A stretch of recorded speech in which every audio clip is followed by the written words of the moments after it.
Hello students, so today we are going to start a very first topic of class 11 that is sets. तो देखिए set start करने से पहले मैं आपको कुछ बातें बता देता हूँ कि जब भी कोई स्टूडेंट क्लास 10 से 11th में आता है तो कुछ टॉपिक्स होते हैं जिनको हम लोग बेसिक टॉपिक्स बोलते हैं जो बच्चे को आने ही चाहिए जैसे जैसे वो आगे क्लास 11th और 12th में प्रोसीड करेगा। तो उसमें से जैसे फर्स्ट टॉपिक है आपका सेट, उसके बाद हम लोग इनइक्वलिटी पढ़ेंगे, लॉग पढ़ेंगे, रिलेशन फंक्शन पढ़ेंगे, ट्रिग्नोमेट्री पढ़ेंगे। तो ये जो 4-5 टॉपिक मैंने आपको बताई ये बेसिक टॉपिक्स हैं, ये आपको बहुत अच्छे से आने चाहिए ताकि आपको जब आगे आप मैथ्स पढ़ें तो आपको वो सारी चीज़ें समझ में आए।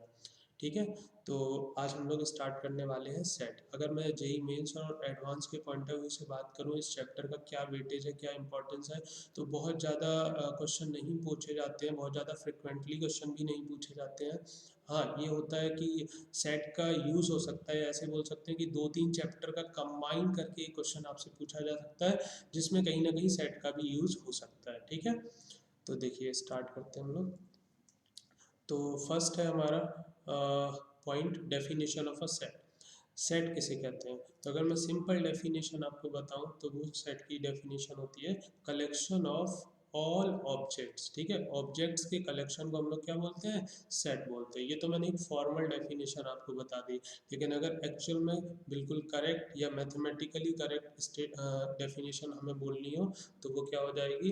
अ collection is a well defined objects which are distinct from each other. Right, इसका मतलब क्या हुआ? वेल डिफाइन का मतलब क्या है यहाँ पे? इस वर्ड का मतलब क्या है?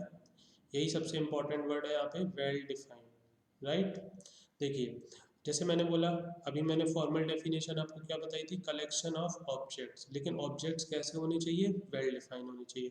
इसका एक बहुत सिंपल सा एग्जांपल मैं आपको बताता हूँ। अगर मान लो मेरे पास 5 स्टूडेंट्स हैं और मैंने उनसे पूछा कि अच्छा बताओ collection of all vowels in English alphabet. Right, तो पांचों के पांचों स्टूडेंट का जो आंसर आएगा वो सेम आएगा, अनटिल और अनलेस उनमें से कोई स्टूडेंट ऐसा ना हो जिसको बिल्कुल ही इंग्लिश के बारे में नहीं पता है या बिल्कुल ही मतलब बिल्कुल पढ़ाई नहीं की है उसने, उस टाइप का ना हो। ठीक है, तो सबको पता होता है इंग्लिश अल्फ़ाबेट्स में जो वोवेल्स होते हैं वो 5 होते हैं, ए ई आई ओ यू। तो अगर मैं 5 स्टूडेंट से ये क्वेश्चन पूछ रहा हूँ सबका आंसर सेम आएगा। राइट, लेकिन अगर मान लो मैं उन्हीं 5 स्टूडेंट से ये पूछता हूँ कि बताओ most talented 3 batsman of the world. उनसे मैं ये पूछ रहा हूँ कि वर्ल्ड के जो मोस्ट 3 टैलेंटेड बैट्समैन हैं उनके नाम बताओ। तो अब अगर मैंने ये क्वेश्चन पूछा तो ये क्वेश्चन का जो आंसर आएगा, हो सकता है कि पांचों स्टूडेंट्स का सेम आंसर आ जाए, बट ये भी हो सकता है कि पांचों स्टूडेंट का आंसर सेम ना आए। क्यों? क्योंकि हो सकता है कि किसी के लिए Virat Kohli top most batsman हो और किसी के लिए हो सकता है कि धोनी टॉप मोस्ट बैट्समैन हो या किसी के लिए कोई और हो सकता है। तो यहाँ पे एक्चुअल में क्या होगा कि चीज़ें वेरी करेंगी पर्सन टू पर्सन। ठीक है, तो वेल डिफाइन का मतलब क्या है? वेल डिफाइन का मतलब ये है कि अगर मैं कोई भी क्वेश्चन पुटअप करूं, चाहे मैं 5 लोगों से करूं, चाहे 500 लोगों से करूं, चाहे 5000 लोगों से करूं, अगर मुझे आंसर सेम मिल रहा है यानी कि सबका जो बोल सकते हैं कि पॉइंट ऑफ व्यू है उस बात को लेके वो सेम हो, तो हम ऐसे ऑब्जेक्ट को क्या बोलेंगे? वेल डिफाइंड ऑब्जेक्ट बोलेंगे। जैसे मान लो मैंने बोला कि collection of all the smart boys in this class.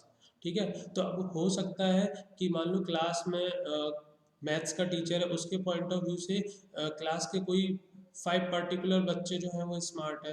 हो सकता है कि साइंस के टीचर के हिसाब से कोई दूसरे 5 बच्चे हों जो स्मार्ट हो। बात समझ आ रही है? तो ये एक्चुअल में वेल डिफाइंड डेटा नहीं है। मतलब मैं ये कैसे डिसाइड करूँगा कि मैथ्स वाले 5 जो टीचर बता रहा है स्टूडेंट वो ज़्यादा स्मार्ट है या जो साइंस का टीचर बता रहा है कि ये 5 बच्चे ज़्यादा स्मार्ट है। तो यहाँ पे हम एक्चुअल में डिसाइड नहीं कर पा रहे हैं कि विच 5 स्टूडेंट आर स्मार्ट। ठीक है, तो यहाँ पे हम नहीं बता पा रहे हैं कि ये चीज़ें वेल डिफाइंड हैं या नहीं। बात समझ में आ रही है? यहीं पे अगर मैं बोलूँ, सिर्फ इतना बोलूँ कि collection of all the boys in the class, तो ये वेल डिफाइंड कलेक्शन होता है। बात समझ में आ रही है? फिर यहाँ पे एक और बात आगे लिखी हुई है, which are distinct from each other. यानी कि जो भी आपके ऑब्जेक्ट्स होंगे जिनका भी हम लोग कलेक्शन कर रहे हैं वो एक दूसरे से क्या होने चाहिए? डिस्टिंक्ट होने चाहिए, राइट। जैसे मैंने वो वोवेल्स वाला एग्जांपल दिया था, उसमें देखो 5 वोवेल्स होते हैं, 5 एक दूसरे से क्या होते हैं, डिस्टिंक्ट होते हैं। जैसे मैंने बोला collection of all natural numbers in the class, sorry collection of all natural numbers, तो collection of all natural numbers में क्या होगा, 1 2 3 4 अप टू इन्फिनिटी तक। तो किसी से भी पूछोगे यही आंसर बताएगा, ऐसा नहीं कोई कुछ और आंसर बता देगा। कोई कुछ और आंसर बता दे रहा है, इसका मतलब उसको वो क्वेश्चन नहीं पता है, उसका मतलब ये नहीं है कि उसका वो भी आंसर हो सकता है, ठीक है। तो ये है यहाँ पे वेल डिफाइंड का मतलब, ठीक है। नेक्स्ट देखिए, अब नेक्स्ट पॉइंट है sets are generally denoted by capital letters. Sets को हम लोग कैसे डिनोट करते हैं, जनरली कैपिटल लेटर्स से डिनोट करते हैं। आप कैपिटल ए यूज कर लो, कैपिटल बी, कैपिटल सी, कुछ भी यूज कर सकते हो। And the elements of the set, यानी कि जो एलिमेंट्स हैं या आप उनको ऑब्जेक्ट बोल सकते हो, उनको हम लोग किससे रिप्रेजेंट करते हैं, उनको हम लोग स्मॉल लेटर से रिप्रेजेंट करते हैं, स्मॉल ए बी सी से, राइट। तो इसमें बहुत ज़्यादा एक्सप्लेन करने को नहीं है, बस आपको ये बात ध्यान रखनी है कि सेट्स को हम लोग जनरली कैपिटल लेटर से डिनोट करते हैं और उनके एलिमेंट्स को स्मॉल लेटर से डिनोट करते हैं। उसके बाद देखिए नेक्स्ट पॉइंट है, if a number p is in the set ए, मतलब अगर कोई नंबर या कोई एलिमेंट किसी सेट से बिलोंग कर रहा है, तो मैं उसको क्या बोलूंगा, या तो मैं उसको ऐसे इंग्लिश में बोल सकता हूँ p बिलोंग्स टू a, ठीक है ना। बिलोंग्स टू का मतलब क्या है कि p जो है, p जो नंबर है या p जो एलिमेंट है वो सेट a में है, राइट। और इसको अगर मैथमेटिकली लिखना हो तो आप ऐसे लिख सकते हो, ये लिखा हुआ ये जो सिंबल है, ये सिंबल होता है बिलोंग्स टू का। बात समझ में आ रही है, आई थिंक सबको पता होगा, बट फिर भी मैं बताए दे रहा हूँ, ठीक है। तो इस लाइन का मतलब क्या हुआ कि अगर हमने कहा कि कोई नंबर p है या कोई एलिमेंट p है जो सेट a से बिलोंग कर रहा है, सेट a में है, तो मैं उसको इंग्लिश में बोलूंगा p बिलोंग्स टू a, और इसको मैथमेटिकली हम लोग इस तरीके से रिप्रेजेंट कर सकते हैं, राइट। नेक्स्ट पॉइंट है, if p is not an object of set ए। अब मैंने इसका जस्ट रिवर्स बोला, जो हमने अभी इससे पिछले वाले पॉइंट में बोला था, इसका जस्ट रिवर्स में बोल रहा हूँ कि कोई नंबर p है जो सेट a का एलिमेंट नहीं है, तो मैं उसको कैसे बोलूंगा, तो मैं उसको इंग्लिश में बोलूंगा p does not belongs to A, सही है। मैं उसको कैसे बोलूंगा, p does not belongs to A, और मैं उसको लिखूंगा कैसे, तो जैसे इसको मैंने बोला था कि ये बिलोंग्स टू का सिंबल है, ठीक है। मैथमेटिकली हमने बोला था कि ये बिलोंग्स टू का सिंबल है, तो ये जो बना हुआ है ये किसका सिंबल है, ये डज नॉट बिलोंग्स टू का सिंबल है, डज नॉट बिलोंग्स टू। बात समझ में आ रही है, ठीक है। तो अगर मैंने ये कहा कि कोई नंबर है p which is a member of set ए, ठीक है ना, या कोई p है जो कि सेट a में प्रेजेंट है, तो हम बोलेंगे p belongs to a, English में ऐसे बोलेंगे लैंग्वेज में, और उसको मैथमेटिकली ऐसे रिप्रेजेंट करेंगे, ये बिलोंग्स टू का सिंबल है। बट अगर मैंने ये कहा कि p is not an object of set ए या p is not an member of set ए, तो हम लोग इसको इंग्लिश में बोलेंगे या लैंग्वेज में बोलेंगे p does not belongs to A, और उसको मैथमेटिकली हम लोग ऐसे लिखेंगे, ये जो सिंबल है ये आपका डज नॉट बिलोंग्स टू का है, ठीक है। ओके, तो देखिए कुछ एग्जांपल देख लेते हैं सेट्स के। जैसे पहला एग्जांपल है द रिवर्स ऑफ इंडिया, ठीक है। कुछ एग्जांपल मैं आपको लिख रहा हूँ, आपको ये बताने की ये सेट है या नहीं है, ठीक है। तो पहले मैं आपको सारे एग्जांपल लिख देता हूँ, ये है देखिए, मैंने कितने 6 एग्जांपल्स लिए हैं, तो आपको ये बताना है कि ये सेट है कि नहीं। तो पहला था रिवर्स ऑफ इंडिया, तो रिवर्स ऑफ इंडिया सेट है या नहीं, बिल्कुल सेट है।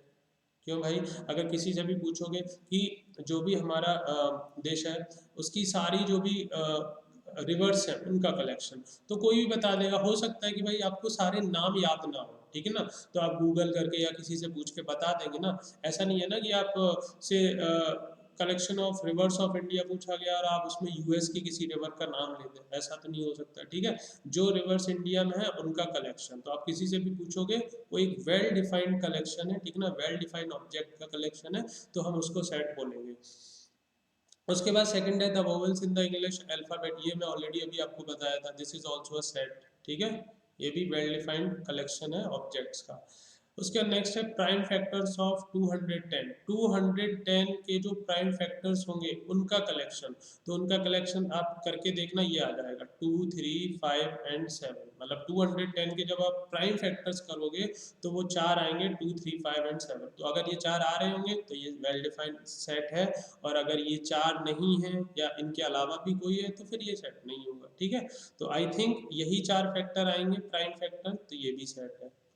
उसके बाद even natural numbers less than 11, मतलब 11 से छोटे इवन नेचुरल नंबर्स का कलेक्शन, तो नेचुरल नंबर 1 से स्टार्ट होते हैं, 1 2 3 4। अब बट उन्होंने बोला है कि इवन नंबर्स बताने हैं, तो इवन नंबर्स क्या हो जाएंगे, 2 4 6 8 10, ठीक है ना। 11 से छोटे तो यही होंगे, तो ये आपका ये भी सेट है, ठीक है। उसके बाद collection of most dangerous animals of the world, तो क्या ये सेट है, इसको आप सोचना, वीडियो को पॉज करना, सोचना और फिर आंसर देखना कि क्या आपने सही सोचा या गलत सोचा। तो ये सेट नहीं है, ये सेट नहीं है। क्यों नहीं है सेट?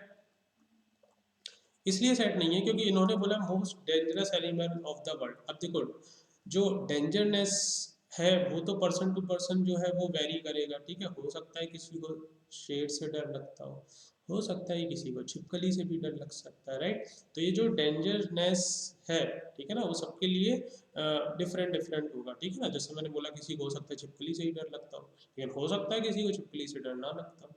ऐसा भी हो सकता है किसी को शेर से डर लगता हो सकता है किसी को शेर से डर ना लगता हो, ठीक है। तो यहाँ पे हम एक्चुअली इसको वेल डिफाइंड कलेक्शन नहीं हो पा रहा है यहाँ पे, ठीक है ना। तो ये पर्सन टू पर्सन वेरी कर रहा है, तो ये सेट नहीं होगा। उसके बाद collection of good cricket players in India, ये मैंने ऑलरेडी अभी आपको जब सेट की डेफिनेशन समझा रहा था तो वहाँ पे एग्जांपल लिया था। कि अगर मैं आपसे बोलूँ कि collection of all the good cricket players in India, तो ये भी पर्सन टू पर्सन वेरी करेगा, ये वेल डिफाइंड नहीं है। क्योंकि मान लो किसी के पॉइंट ऑफ व्यू से जो है कि विराट कोहली जो है वो गुड क्रिकेट प्लेयर है, हो सकता है कि कोई पर्सन हो, मैं ये नहीं कह रहा हूँ कि ऐसा होगा, ठीक है ना। मैं कह रहा हूँ शायद ऐसा हो कि किसी को विराट कोहली पसंद ना हो, तो वो शायद उसको गुड क्रिकेट प्लेयर ना कंसीडर करता हो, ठीक है। यहाँ किसी ये मैटर नहीं कर रहा है कि विराट कोहली है या कोई और प्लेयर है, मैटर ये कर रहा है मतलब कोई भी एक पर्टिकुलर प्लेयर ले, ठीक है ना। हो सकता है कि वो प्लेयर कुछ लोगों को पसंद हो, कुछ लोगों के हिसाब से वो अच्छा क्रिकेट प्लेयर हो, लेकिन हो सकता है कि कुछ लोगों के हिसाब से वो अच्छा क्रिकेट प्लेयर ना हो, ठीक है। तो ये भी आपका सेट नहीं होगा, क्यों? क्योंकि ये वेल डिफाइंड नहीं है, ये वेल डिफाइंड नहीं है, ठीक है। अब यहाँ पे मैं एक हिंट भी दे देता हूँ आपको। जैसे अगर किसी एग्जाम्पल में मोस्ट वर्ड आ जाए, गुड वर्ड आ जाए, बैड वर्ड आ जाए, ठीक है ना, ये सब वर्ड आ जाए, तो आप समझ जाना कि वो सेट नहीं होगा, ठीक है। ये बात ध्यान रखनी है, ठीक है। तो ये कुछ एग्जांपल्स लिए मैंने just to understand the concept of set, ठीक है। कि सेट की डेफिनेशन को समझने के लिए हम ये 4-5 एग्जांपल कंसीडर कर सकते हैं कि भाई सेट किसे बोलेंगे और किसे सेट नहीं बोलेंगे। अब कुछ एग्जांपल्स हैं सेट के, जो जनरली आप पूरे मैथमेटिक्स में आप उनको देखने वाले हैं, आपको मिलेंगे पूरे 11th-12th में जितना भी आप पढ़ने वाले हो मैथ्स, तो उनको एक बार देख लेते हैं, ठीक है। क्योंकि वो जब क्वेश्चन में लिखे होंगे तो काफ़ी बच्चों को समझ में नहीं आता कि इसका मतलब क्या है, ठीक है। तो वो सब हम लोग यहाँ पे नोट डाउन कर लेते हैं। जैसे पहला है the set of all natural number. सबको पता है नेचुरल नंबर होते हैं 1 2 3 4 5 अप टू इन्फिनिटी तक। बट जो सेट ऑफ नेचुरल नंबर होता है, जैसे मैंने अभी आपको स्टार्टिंग में बोला था कि जो सेट्स होते हैं उसको जनरली हम लोग कैपिटल लेटर से डिनोट करते हैं। तो यहाँ पे जो set of all natural number उसको हम लोग किससे डिनोट करते हैं? कैपिटल एन से, ठीक है। तो ये ध्यान रखना है आपको। The set of all whole numbers आपको पता ही है जीरो से स्टार्ट होते हैं। अगर मैं नेचुरल नंबर में जीरो ऐड कर दूं तो वो होल नंबर बन जाते हैं, और होल नंबर को हम लोग किससे डिनोट करते हैं? डब्ल्यू से, ठीक है। ये मैं इसलिए सब लिखवा रहा हूँ, काफ़ी स्टूडेंट्स को लग रहा होगा अरे ये बहुत सिंपल सिंपल बातें सर बता रहे हैं। मैं इसलिए बता रहा हूँ क्योंकि हो सकता है कि अगर कुछ कोई भी मतलब कुछ स्टूडेंट हो सकते हैं शायद उनको ये ना पता हो, क्योंकि शायद वो 10th के बाद जब 11th में आए हैं और उनको ये सब सिंबल्स के बारे में ना पता हो, और क्वेश्चन में जब ये सब यूज़ होंगे तो आप सोचोगे, या तो स्टूडेंट ये सोचता कि शायद इसका कोई मतलब ही नहीं होगा, और या फिर अगर मान लो ये सोच रहा है कि उसका कुछ मतलब हो सकता है, तो शायद उसको उसका मतलब ही ना पता हो कि भाई डब्ल्यू क्या रिप्रेजेंट कर रहा है, आर क्या रिप्रेजेंट कर रहा है, क्यू क्या रिप्रेजेंट कर रहा है, ठीक है। तो वो सब मैं अभी आपको यहाँ पे बता ही दे रहा हूँ, ठीक है। तो डब्ल्यू का मतलब है होल नंबर। नेक्स्ट है the set of all integer. Set of all integer आपको पता ही है ना, माइनस इन्फिनिटी से ये सब नेगेटिव इंटीजर भी हो गए, पॉजिटिव इंटीजर भी हो गए, जीरो भी आ गया। नेगेटिव इंटीजर, पॉजिटिव इंटीजर और जीरो सबको मिला लेते हैं, क्या बोलते हैं? Set of all integer. Integers को या तो z से डिनोट करते हैं या फिर i से डिनोट करते हैं, ठीक है। z भी यूज हो सकता है और i भी यूज हो सकता है, ठीक है। अलग अलग बुक में अलग अलग यूज करते हैं। नेक्स्ट, अब set of all positive integer. Positive integer आपको पता है जीरो के आगे होंगे 1 2 3 4, ठीक है, ये लिखे हुए हैं। तो पॉजिटिव इंटीजर को हम लोग नेचुरल नंबर भी बोलते हैं, और पॉजिटिव इंटीजर को हम लोग कैसे डिनोट करते हैं? z प्लस से। इंटीजर के लिए जेड यूज करते हैं, पॉजिटिव इंटीजर के लिए जेड के ऊपर प्लस का साइन लगा देंगे, पॉजिटिव इंटीजर हो जाएगा। नेगेटिव इंटीजर सिमिलरली जेड के ऊपर माइनस लगा देंगे, ये रहे आपके नेगेटिव इंटीजर्स। ठीक है, तो ये सारे सिंबल्स आपको पता होने चाहिए कि जेड प्लस किसके लिए डिनोट किया जा रहा है, जेड माइनस किस लिए डिनोट किया जा रहा है, जेड या आई किस लिए डिनोट किया जा रहा है, राइट। उसके बाद नेक्स्ट देखो Z नॉट किसे बोलते हैं, Z नॉट किस लिए यूज किया जाता है, set of all non zero integer. Non zero integer का मतलब जीरो को छोड़ के सारे इंटीजर। तो तुम देखो यहाँ पे मैंने सारे इंटीजर यहाँ पे लिख रखे हैं, सिर्फ जीरो को यहाँ पे मैंने रिमूव कर दिया है। तो नॉन जीरो इंटीजर्स के सेट को किससे डिनोट करते हैं, Z नॉट से, ये। ठीक है, उसके बाद सेट ऑफ रियल नंबर्स सबको पता है, R से डिनोट करते हैं। Set of all rational numbers, rational को Q से डिनोट करते हैं। Set of positive rational numbers, positive rational number को Q प्लस, ठीक है ना, जैसे अभी इंटीजर के लिए बताया था, पॉजिटिव इंटीजर्स के लिए Z प्लस यूज कर रहे थे, पॉजिटिव रैशनल नंबर्स के लिए Q प्लस यूज कर रहे हैं। सिमिलरली पॉजिटिव रियल नंबर्स के लिए R प्लस यूज करेंगे। ठीक है, एंड आई होप सबको पता होगा रियल नंबर क्या होते हैं, रैशनल नंबर क्या होते हैं, क्लास 10th में आपको पढ़ाया जाता है। ठीक है, रैशनल नंबर किसे बोलते हैं, any number which can be written in the form of P by Q, where P and Q are integers. ठीक है ना, ये आई थिंक आप सबको पता होगा पहले से। मेरा यहाँ पे बस जो मोटिव है बताने का वो है कि इन सिंबल्स को आपको रिकॉग्नाइज करना है। जब क्वेश्चंस में ये सिंबल आपको दिए जाएंगे तो ऐसा ना हो कि आपको इनका मतलब ना पता हो। ठीक है, तो ये सारे सिंबल्स के आपको मतलब याद रखने हैं कि इनका सिग्निफिकेंस क्या है। नेक्स्ट पॉइंट पे आते हैं। नेक्स्ट पॉइंट है हमारा representation of a set. Set को रिप्रेजेंट कैसे करते हैं, तो बेसिकली सेट को रिप्रेजेंट करने के दो मेथड होते हैं। ठीक है, सेट्स को रिप्रेजेंट करने के दो मेथड होते हैं। Sets can be written in two ways. So first one is roster method और टेबुलर मेथड। ठीक है, जो पहला मेथड है वो क्या है हमारा, रोस्टर मेथड और टेबुलर मेथड। तो देखिए पहले मेथड में हम लोग किस तरीके से सेट को रिप्रेजेंट करते हैं। In this method a set is described by listing elements comma separated by commas and enclose then by curly brackets. ठीक है, देखिए क्या करना है आपको, रोस्टर मेथड में आपको क्या करना है, जो भी एलिमेंट्स होंगे सेट के, ठीक है ना, उनको आपको क्या करना है, लिस्ट करना है और सेपरेट करना है बाय कॉमास। यानी कि मान लो कोई सेट है जिसमें कितने एलिमेंट है, 5 एलिमेंट्स, तो हम क्या करेंगे, उन पांचों एलिमेंट को लिख लेंगे, ठीक है, और कॉमा लगा के सेपरेट कर देंगे, और उसके बाद उन पांचों एलिमेंट को एक कर्ली ब्रैकेट में क्या कर देंगे, इनक्लोज कर देंगे।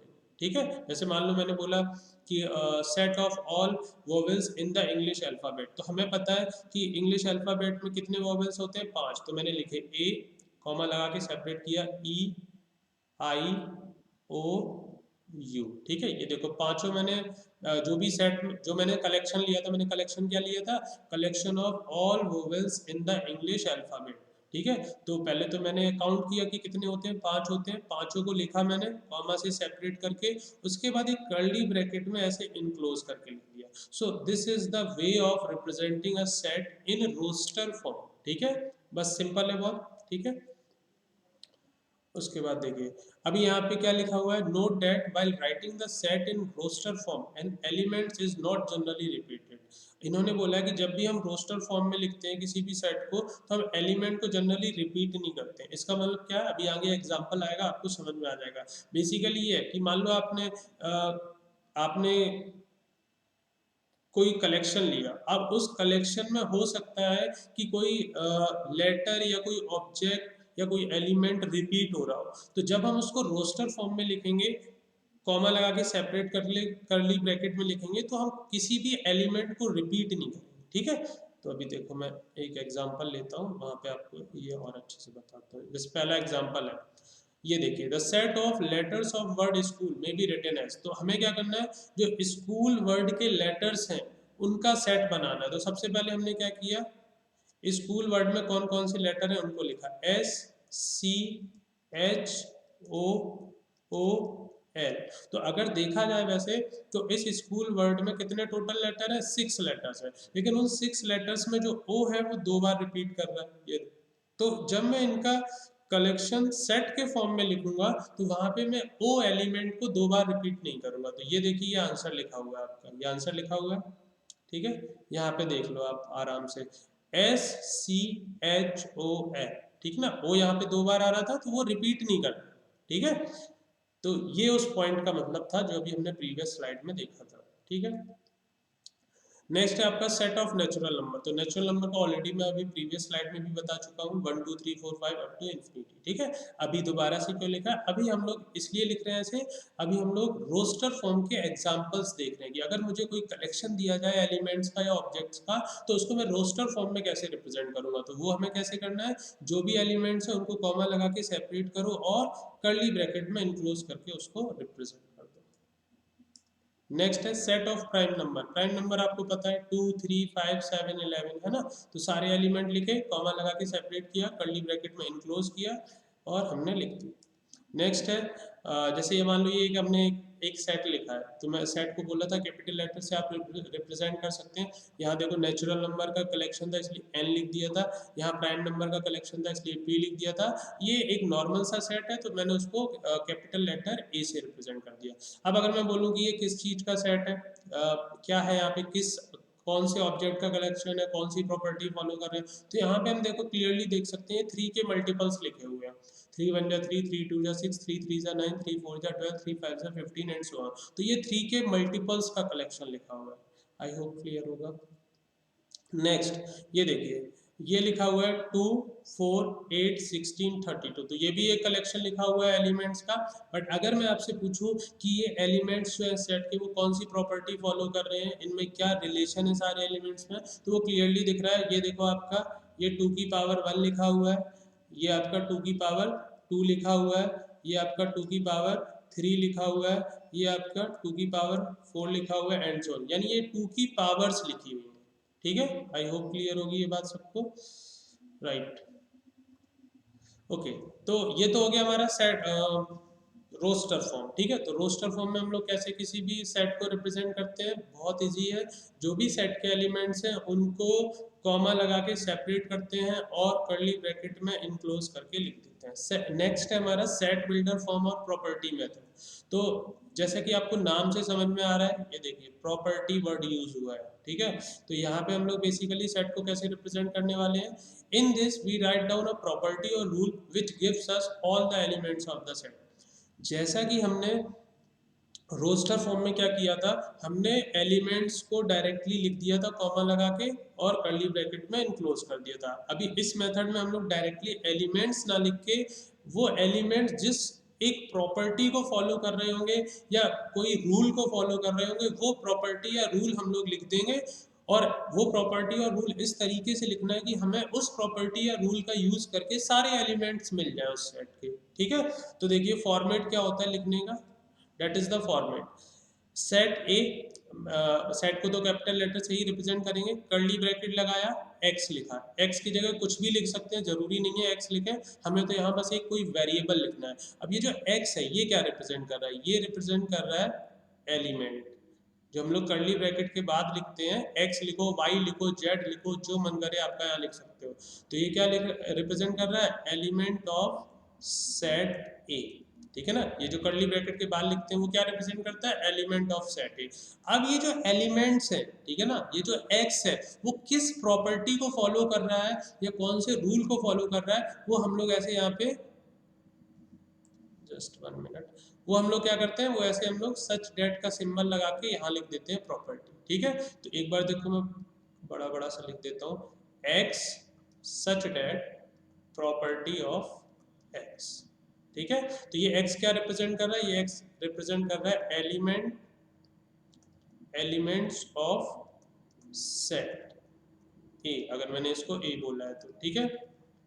उसके बाद ये सच डेट का सिंबल है, और उसके बाद ये एलिमेंट्स जिस भी प्रॉपर्टी को फॉलो कर रहे होंगे, या ये बोल सकते हैं कि ये एलिमेंट जिस भी एक कॉमन रूल को फॉलो कर रहे होंगे, वो रूल या प्रॉपर्टी यहाँ पे लिखा होगा, ठीक है। तो ये देखो where P X is the property by which X belongs to A, यानी पी एक्स यहाँ पे क्या है, पी एक्स का मतलब पी एक्स उस प्रॉपर्टी को बता रहा है जिस प्रॉपर्टी को ये सारे एलिमेंट्स क्या कर रहे हैं, फॉलो कर रहे हैं, या जिसको ये सारे एलिमेंट जो क्या कर रहे हैं, सेटिस्फाई कर रहे हैं, ठीक है। जैसे मान लो अभी हमने पिछला एक एग्जांपल लिया था रोस्टर फॉर्म में, ऐसे करके लिया था, देखो मैं याद दिला देता हूँ, ऐसे करके हमने एक लिया था, ऐसे लिखा था 3, 6, 9, 12, 15 एंड सो ऑन। तो यहाँ पे अगर मैं बोलूँ कि ये एलिमेंट्स जो है इस सेट के जो एलिमेंट्स है वो कौन सी प्रॉपर्टी को फॉलो कर रहे हैं, तो क्लियरली दिख रहा है कि ये सारे 3 के मल्टीपल्स लिखे हुए हैं।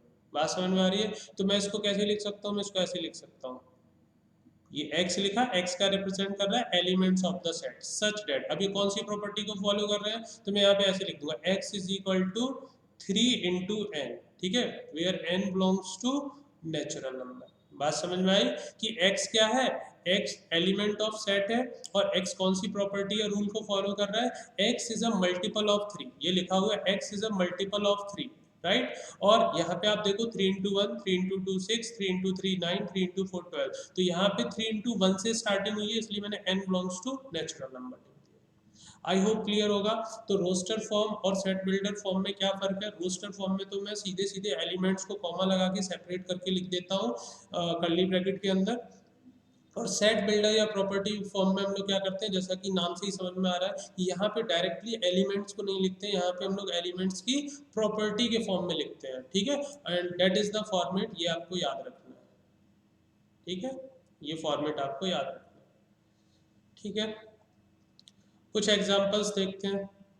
ये देखिए पहला एग्जांपल है, अभी ये सेट लिखा हुआ है, किस फॉर्म में लिखा हुआ है, ये सेट फॉर्म लिखा हुआ है सेट बिल्डर फॉर्म में, या आप बोल सकते हो प्रॉपर्टी फॉर्म में। तो मान लो यहाँ पे मुझे प्रॉपर्टी फॉर्म में दिया है और मुझे इसको लिखना है रोस्टर फॉर्म में, ठीक है।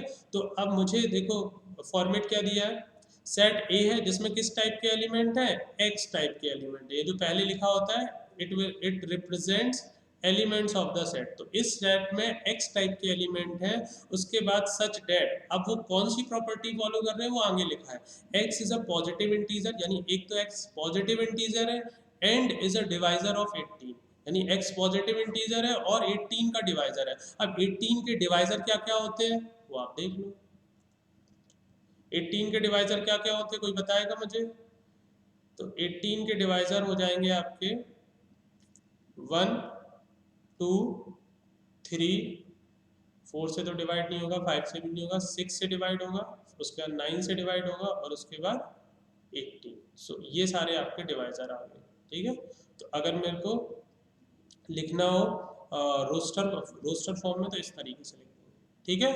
18 के डिवाइजर क्या क्या होंगे, 1 2 3 6 9 18, ठीक है। अब अगला क्वेश्चन देखिए, नेक्स्ट एग्जांपल है, एक सेट दिया है आपको x सच डेट, मतलब इसमें किस टाइप के एलिमेंट है, x टाइप के एलिमेंट है, ठीक है, इस सेट में किस टाइप के एलिमेंट है, x टाइप के एलिमेंट है, जो कि किस प्रॉपर्टी को फॉलो कर रहे हैं वो आगे लिखा हुआ है, x is an integer and x plus 2 is equal to 2, यानी एक तो x इंटीजर होना चाहिए और इस इक्वेशन को सेटिस्फाई करना चाहिए। तो अब देखो x plus 2 is equal to 2, इसको सेटिस्फाई करना चाहिए, 2 से 2 cancel, x is equal to 0, so x is equal to 0 is the only solution which will satisfy this equation। बात समझ में आ रही है, x is equal to 0 is the only solution which will satisfy this equation। तो अगर मैं बोलूँ इस सेट में कितने एलिमेंट्स आएंगे, तो केवल एक एलिमेंट आएगा, that is x is equal to 0। तो अगर मान लो मुझे इस सेट को रोस्टर फॉर्म में लिखना हो तो हम कैसे लिख देंगे, b is equal to एक एलिमेंट आ जाएगा 0। आई होप क्लियर होगी बात। नेक्स्ट सेकंड एग्जांपल, मतलब थर्ड एग्जांपल है, एक सेट गिवन है आपको C जिसमें x टाइप के एलिमेंट है, ठीक है, x टाइप के एलिमेंट है, such that x is a natural number less than 6, यानी कि अब ये कौन सी प्रॉपर्टी फॉलो कर रहे हैं, x नेचुरल नंबर होना चाहिए और 6 से छोटा होना चाहिए। तो अब 6 से छोटे नेचुरल नंबर क्या होते हैं, 1 2 3 4 5, सो दिस इज द आंसर। क्या बात समझ में आ रही है, अगर इसको रोस्टर फॉर्म में लिखना हो सो दिस इज द आंसर। उन्होंने बोला कि सेट सी में x टाइप के एलिमेंट्स हैं और वो कौन सी प्रॉपर्टी फॉलो कर रहे हैं, वो फॉलो कर रहे हैं कि x नेचुरल नंबर है और 6 से छोटा है, तो 6 से छोटे नेचुरल नंबर जो भी थे हमने सारे यहाँ पे लिख दिए, ठीक है। नेक्स्ट है हमारा एग्जांपल, सेट दिया है D, ठीक है, अब इसमें x टाइप के एलिमेंट है, x टाइप के एलिमेंट है, अब वो प्रॉपर्टी कौन सी फॉलो कर रहे हैं, x is a month of a year not having 31 days, यानी कि x उस x जो है वो मंथ्स को डिनोट कर रहा है, कौन से मंथ्स जिनमें 31 डेज नहीं होते हैं। तो अब वो मंथ्स आप सोचो जिनमें 31 डेज नहीं होते हैं, तो पहला फेब हो गया, फेब में 31 डेज नहीं होते हैं, उसके बाद अप्रैल, ठीक है, उसके बाद मई में 31 होते हैं, जून में 31 नहीं होते हैं, ठीक है, जुलाई में 31 होते हैं, अगस्त में भी 31 होते हैं, फिर सितंबर में 31 नहीं होते हैं, फिर अक्टूबर में 31 होते हैं, नवंबर में 31 नहीं होते हैं, और फिर दिसंबर में भी 31 होते हैं। सो दिस इज द आंसर। ठीक है, आई होप क्लियर होगी बात। नेक्स्ट है सेट है ई। सेट ई है जिसमें x टाइप के एलिमेंट है and x is the letter of the word trigonometry. ठीक है, x क्या है, ट्रिग्नोमेट्री वर्ड के जितने भी लेटर्स हैं उनका कलेक्शन। तो तुम देखो, सबसे पहले तो हम लोग यहाँ पे इसको रोस्टर फॉर्म में लिखते हैं। तो सबसे पहला लेटर क्या आ जाएगा, T, उसके बाद R, उसके बाद I, G, O, N, उसके बाद ये देखो O दोबारा रिपीट करके दोबारा नहीं लिखते हैं, उसके बाद M, उसके बाद E, फिर उसके बाद T देखो दोबारा से रिपीट कर गया, नहीं लिखेंगे, R भी दोबारा से रिपीट कर गया, नहीं लिखेंगे, उसके बाद Y। So this is the answer. ठीक है, सो आई होप क्लियर होगा। नेक्स्ट, अब देखिए नेक्स्ट क्वेश्चन है हमारा, हमें बोला गया है express set A in roster form. ये किस फॉर्म में दिया गया है, ये आपको दिया गया है सेट बिल्डर फॉर्म या प्रॉपर्टी फॉर्म भी बोल सकते हो। तो ये सेट बिल्डर फॉर्म में दिया है, इसको रोस्टर फॉर्म में लिखना है। ठीक है, तो सेट बिल्डर फॉर्म में कैसे दिया जाता है, ये देखिए a is equal to x. तो ये x क्या डिनोट कर रहा है कि सेट ए में x टाइप के एलिमेंट होंगे। अब वो x कौन सी प्रॉपर्टी फॉलो कर रहे हैं वो आगे लिखा हुआ है। x नेचुरल नंबर है, ठीक है, x क्या है आपका नेचुरल नंबर है, एंड x की वैल्यू क्या है, x की वैल्यू है 2n। ठीक है, वेयर स्मॉल n, यहाँ पे स्मॉल n होना चाहिए, small n, where small n belongs to natural number.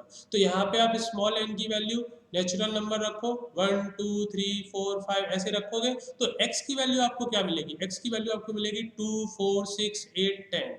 Right, ये देखिए दिस इज द आंसर। बात समझ में आ रही है। सेट ए में x टाइप के एलिमेंट है, ठीक है, और x कौन सी प्रॉपर्टी फॉलो कर रहा है वो आगे लिखा हुआ है कि x नेचुरल नंबर होना चाहिए, और x की वैल्यू जो है वो 2n है, where small n is also belongs to natural number. तो यहाँ पे नेचुरल नंबर आप n की वैल्यू रखोगे 1 से लेके इन्फिनिटी तक, तो x की वैल्यू आपको ये सारी मिल जाएगी। राइट, नेक्स्ट एग्जांपल, ये देखिए अगेन सेम टाइप क्वेश्चन है, हमसे बोला गया है कि इस सेट को रिप्रेजेंट करो रोस्टर फॉर्म में। ये किस फॉर्म में दिया है, प्रॉपर्टी मेथड या सेट बिल्डर मेथड। तो देखो मैंने क्या बोला था कि कर्ली ब्रैकेट के बाद जो जस्ट लिखा होता है वो क्या रिप्रेजेंट करता है, वो रिप्रेजेंट करता है एलिमेंट्स ऑफ द सेट। यानी कि सेट बी में किस टाइप के एलिमेंट आने वाले हैं, एक्स स्क्वायर टाइप के एलिमेंट आने वाले हैं। क्या ये बात समझ में आ रही है, सेट बी में एक्स स्क्वायर टाइप के एलिमेंट आने वाले हैं। अब ये जो x है वो कौन सी प्रॉपर्टी को फॉलो कर रहा है वो आगे लिखा, तो उन्होंने बोला x की वैल्यू 4 से छोटी होनी चाहिए और x होल नंबर होना चाहिए। तब बताओ x की वैल्यू 4 से छोटी भी हो और x होल नंबर हो, होल नंबर होता है 0 1 2 3 4 5 एंड सो ऑन, बट हमें लेस देन 4 चाहिए। तो कौन कौन सी x की वैल्यू आप रख सकते हो, 0 1 2 3, ठीक है, 4 से छोटी रखनी है, तो ये हम वैल्यू रख सकते हैं। तो ये वैल्यू आप यहाँ रखो क्योंकि एलिमेंट आपका x नहीं है, एलिमेंट आपका एक्स स्क्वायर टाइप का है। तो एक्स स्क्वायर की यहाँ एक्स स्क्वायर में x की जगह हम रखेंगे 0 1 2 3, तो हमारा आंसर क्या आ जाएगा, आंसर आ जाएगा ये 0 का स्क्वायर 0, 1 का स्क्वायर 1, 2 का 4, 3 का 9।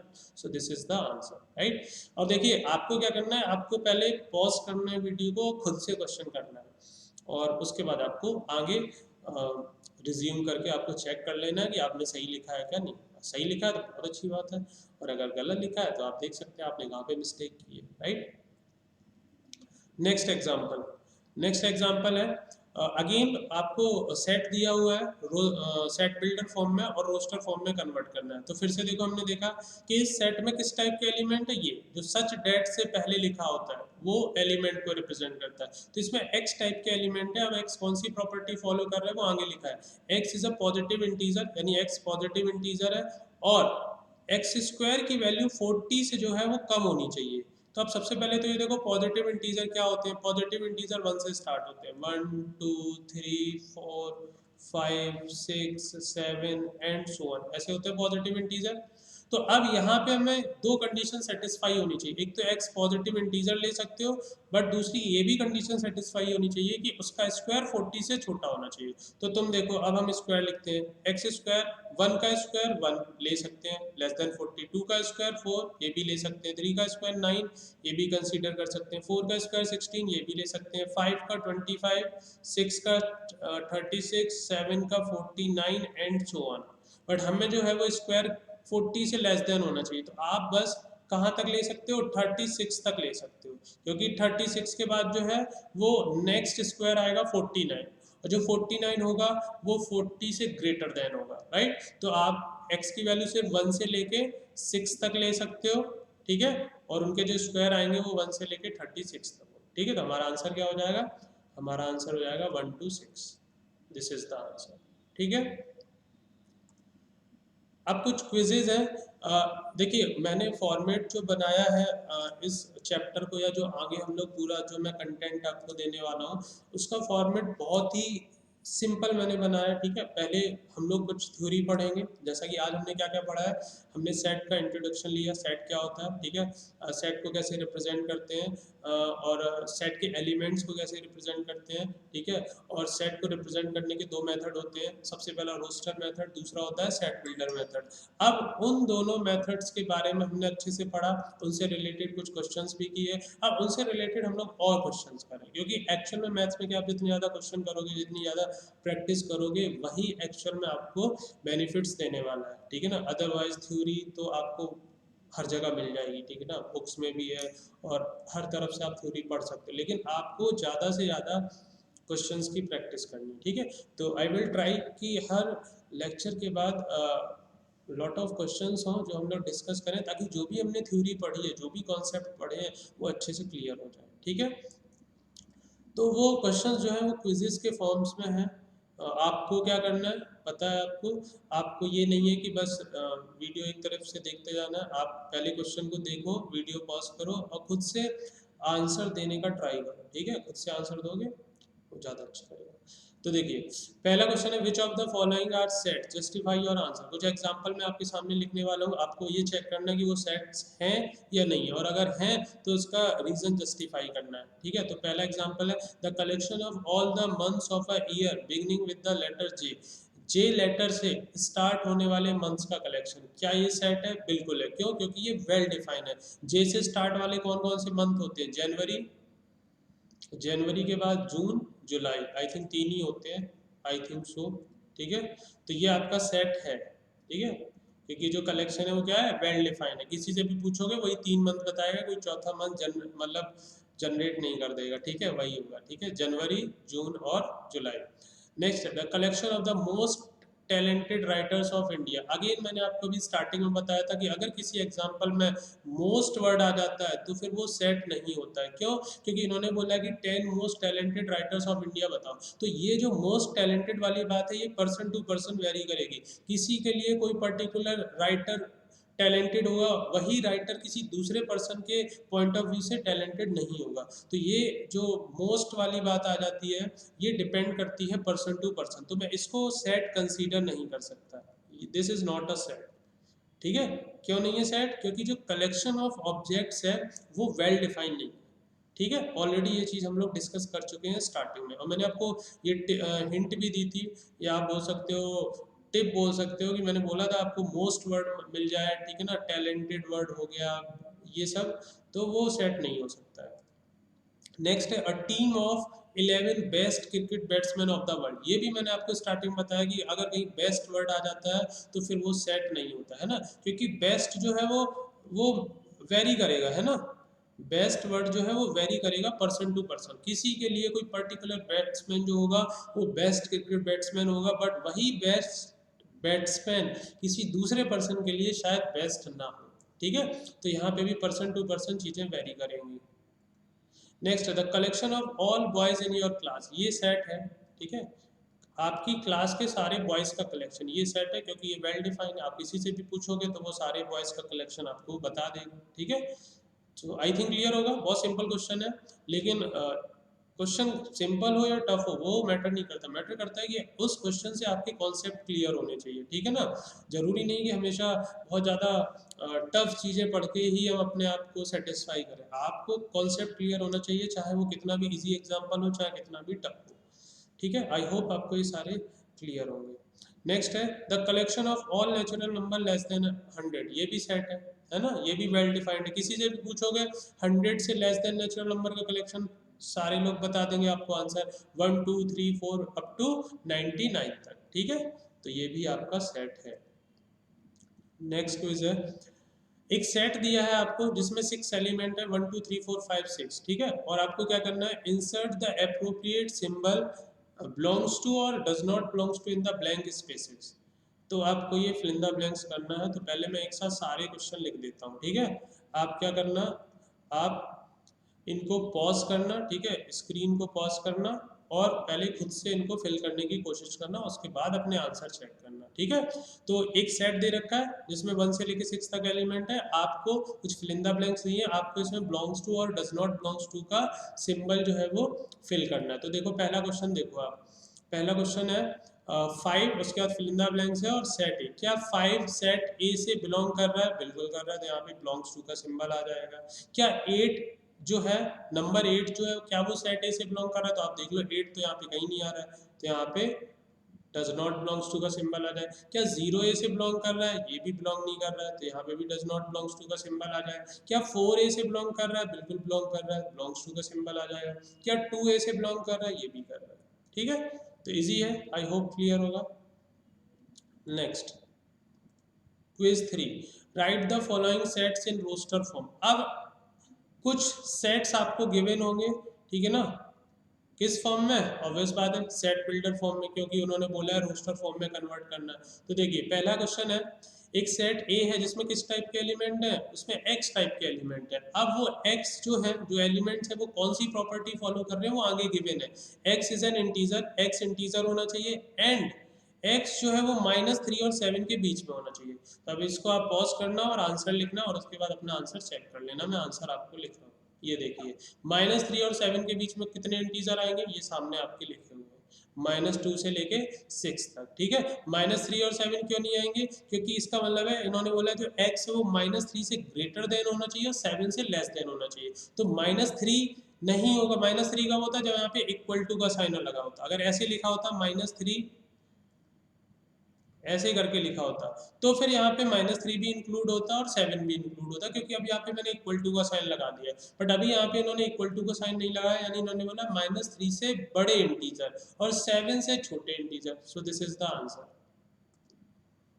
नेक्स्ट है सेट बी है हमारा, जिसमें एक्स टाइप के एलिमेंट्स हैं और वो एक्स किस प्रॉपर्टी को फॉलो कर रहे हो वो आगे लिखा हुआ है। X is a letter of the word mathematics. अब मैथमेटिक्स में कौन कौन से लेटर आ रहे हैं वो आप काउंट करके आसानी से लिख सकते हैं। So pause the video and write down your answer and then check. So this is the answer, आप देख लेना। एम 2 बार आ रहा है, रिपीट नहीं करना है, ए 2 बार आ रहा है, रिपीट नहीं करना है, टी 2 बार आ रहा है, रिपीट नहीं करना है, ठीक है। So this will be the answer. Next set है हमारा सी, जिसमें किस टाइप के एलिमेंट है, एक्स टाइप के एलिमेंट है। अब वो एक्स जो है वो कौन सी प्रॉपर्टी फॉलो कर रहा है वो आगे लिखा है। X is a prime number, ex prime number है एंड डिवाइजर ऑफ 6, और 6 का डिवाइजर है। तो देखो वैसे तो 6 के डिवाइजर कौन कौन होते हैं, 1 होता है, 2 होता है, 3 होता है और 6 होता है। बट इन्होंने सारे डिवाइजर नहीं बोले, उन्होंने बोला है कि डिवाइजर तो 6 का हो लेकिन वो प्राइम नंबर हो। तो प्राइम नंबर तो यहाँ पे सिर्फ 2 है, 2 and 3। So 2 and 3 is the correct answer. So ये आपका आंसर आ गया 2 एंड 3, ठीक है। नेक्स्ट एग्जांपल है सेट डी है जिसमें एक्स टाइप के एलिमेंट है। अब वो एक्स कौन सी प्रॉपर्टी फॉलो कर रहे हैं वो आगे लिखा है। X is a natural number, ये आई थिंक थोड़ा सा डिफरेंस है, थोड़ा सा डिफरेंस है। X is a natural number and A divisor of 6। तो अभी मैंने बताया था 6 के डिवाइजर क्या क्या होते हैं, 1 2 3 एंड 6, ठीक है। अब आपसे बोला है कि 6 का डिवाइजर भी होना चाहिए और नेचुरल नंबर भी होना चाहिए, तो ये सारे के सारे नेचुरल नंबर है। अब आपका ये सारे आंसर हो जाएंगे। पिछले क्वेश्चन में क्या बोला था, x is a prime number, तो आंसर 2 और 3 था। अब की बार बोला x is a natural number, तो ये चारों आंसर हो जाएंगे।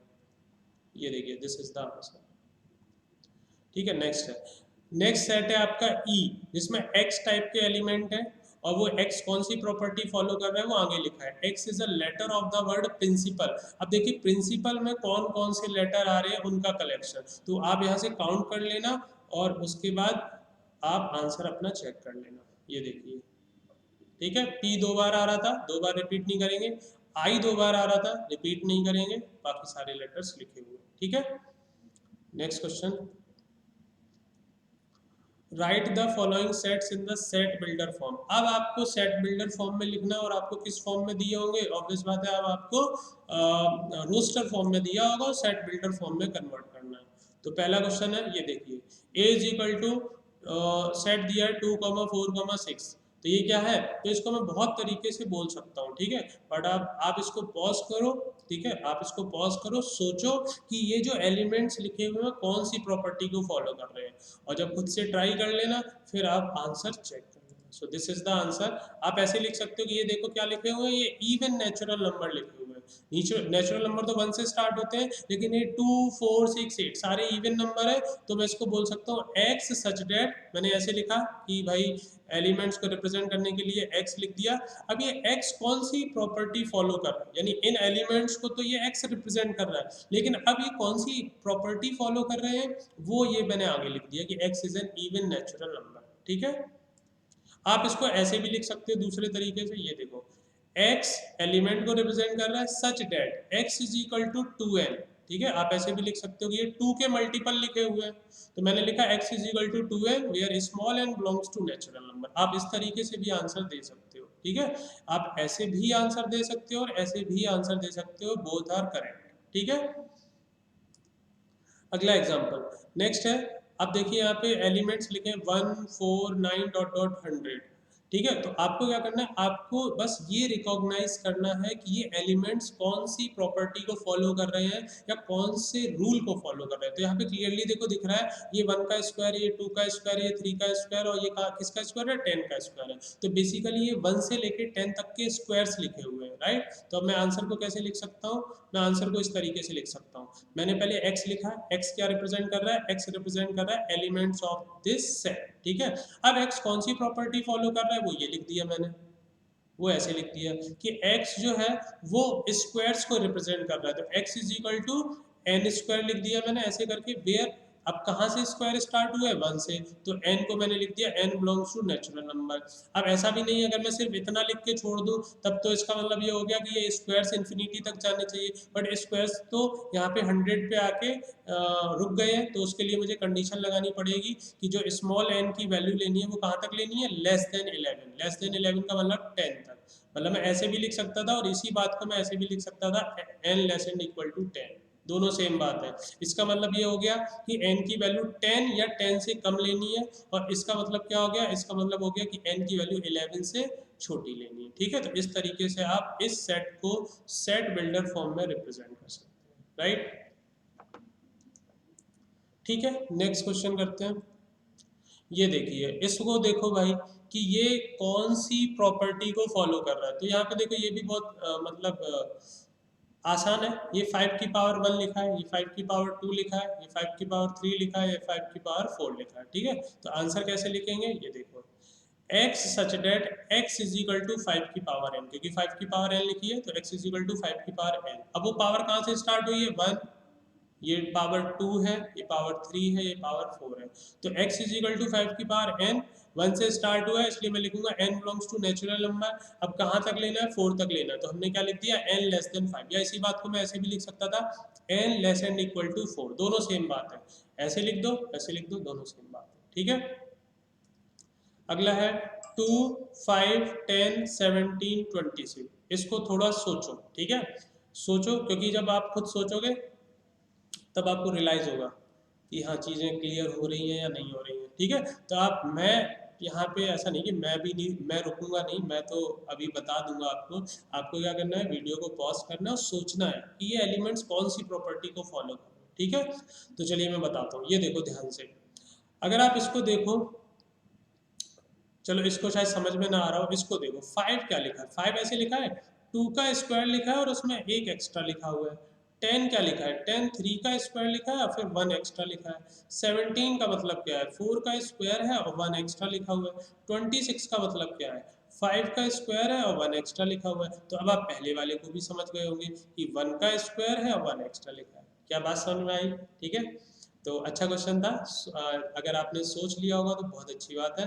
कमेंट करके जरूर बता देना कि हाँ सर हमने सोच लिया था। ठीक है, तो ये समझ में आ गया। तो पैटर्न क्या हो गया? पैटर्न हो गया एन स्क्वायर प्लस 1। ठीक है, नंबर्स के स्क्वायर में 1 ऐड हो रखा है। ठीक है, और स्क्वायर कहाँ तक गए हैं? 1 का स्क्वायर, 1 का स्क्वायर जो है वहां से स्टार्टिंग है और 5 के स्क्वायर तक ये बातें गई हैं। तो देख लो आंसर, ये देखो x such that x is equal to n square plus 1। n natural number है क्योंकि 1 से स्टार्ट हुआ था और कहाँ तक गई थी? 5 तक। तो n belongs to natural number और n लेस देन 6। ऐसे भी लिख सकते हो और ऐसे भी लिख सकते हो, n less than equal to 5। दोनों सेम बात है। क्या बात समझ में आ रही है? आई होप अगर आप ये सोच पा रहे हो खुद से तो आप मान के चलो कि आपको चीज़ें बहुत अच्छे से क्लियर हो रही हैं। ठीक है, नेक्स्ट अगेन कुछ नंबर्स दिए हुए हैं, आपको पैटर्न समझना है। आपको समझना है कि ये जो एलिमेंट्स हैं वो कौन सी प्रॉपर्टी को फॉलो कर रहे हैं। ठीक है, तो अगेन वीडियो को पॉज करना, आराम से सोचना, और अगर सोच लो तो ज़रूर कमेंट बॉक्स में बता देना कि हाँ सर मैंने इसका आंसर सोच लिया था। ठीक है, तो देखो मैं बताता हूँ, शायद आपको स्टार्टिंग में समझ में ना आए। 8 को देखो जरा, 8 को देखो, 8 ऐसे लिखा है, सॉरी 8 को थोड़ा ध्यान से देखो। 8 को मैं ऐसे लिख सकता हूँ 3 की पावर 2 माइनस 1। 26 को लिख सकता हूँ 3 की पावर 3 माइनस 1। 80 को लिख सकते हैं 3 की पावर 4 माइनस 1। ठीक है, कैसे मुझे समझ में आया कि इसको देख के समझ आया। 26 के बाद तो 27 आता है, 8 के बाद तो 9 आता है, 80 के बाद तो 81 आता है। तो अब इतना तो समझ होना चाहिए कि भाई ये 9 का मतलब 3 का स्क्वायर, 27 3 का क्यूब, 80 मतलब 81 का मतलब 3 की पावर 4। ठीक है, तो ये पैटर्न समझ में आ गया। तो अब 2 को देख लो, ये 3 की पावर 2 है, ये 3 की पावर 3 है, ये 3 की पावर 4 है। तो 2 को ऑब्वियस बात है क्या होगा? 3 की पावर 1 माइनस 1। सही है, अब 0 को क्या लिख सकते हैं? तो अभी एक और पावर कम कर दो, 3 की पावर 0 माइनस 1। क्या बात समझ में आ रही है? तो ये हमारा पैटर्न क्या होगा? पैटर्न हो गया 3 की पावर n माइनस 1। बट यहाँ पे n की वैल्यू 0 से स्टार्ट हुई है, तो मैं यहाँ पे n belongs to natural number नहीं लिखूंगा, मैं क्या लिखूंगा? n belongs to whole number. अब ये 0 से स्टार्ट होके कहाँ तक गया है? 4 तक। ठीक है, 0 से स्टार्ट होके 4 तक गया है, तो मैं ऐसे लिख दूंगा कि n जो है वो लेस एंड इक्वल टू क्या है? 5 है, या फिर इसी बात को लिख सकते हैं n less and equal to 4। ठीक है, बस ये बात ध्यान रखनी कि अभी तक पिछले क्वेश्चंस में ये जो पावर्स चल रही थी वो 1 से स्टार्ट हो रही थी, इसलिए मैं n belongs to natural number लिख रहा था। अभी ये पावर 0 से स्टार्ट हुई, इसलिए मैं n belongs to whole number लिखूंगा। ठीक है, तो आंसर देख लेते हैं। ये देखिए x इज इक्वल टू 3 पे power n minus 1, n belongs to whole number where n less than 5। ठीक है, ठीक है, डेट्स ऑल फॉर टुडे। और आई होप ये आपको जो लेक्चर है वो क्लियर होगा। ठीक है, कोई भी अगर प्रॉब्लम होती है तो आप कमेंट सेक्शन में मुझे बता सकते हो, तो उस प्रॉब्लम को मैं किसी ना किसी लेक्चर में ज़रूर आपको क्लियर कर दूंगा। ठीक है, बट पैटर्न को समझो बहुत ही सिंपलेस्ट वे में। I am trying to give you the content. ठीक है, बट ऐसा नहीं कि कुछ भी आप जब कुछ लेक्चर्स फॉलो करोगे या आप जब पूरा चैप्टर, कोई भी एक पूरा चैप्टर पढ़ोगे, देन यू विल रियलाइज कि यार कितना सिंपल चीज़ें थी। ठीक है, क्योंकि हमने कुछ कॉन्सेप्ट पढ़ा, अब उस कॉन्सेप्ट से रिलेटेड हम जितनी मैक्सिमम से मैक्सिमम प्रॉब्लम डिस्कस करेंगे, then only you will understand better. ठीक है, सिर्फ थ्योरी पढ़ा देने से उतनी अंडरस्टैंडिंग नहीं आती है, स्पेशली मैथ्स में। ठीक है, अब मैंने इतने सारे क्वेश्चन करवाए हैं, कुछ क्वेश्चंस आप करोगे खुद से घर पे तो डेफिनेटली आपको फ़ायदा होगा। ठीक है ना, और चीज़ें बहुत अच्छे से क्लियर होंगी। ठीक है, तो ये आज का लेक्चर हम लोग यहीं एंड करते हैं, मिलते हैं नेक्स्ट लेक्चर में। Bye bye, take care.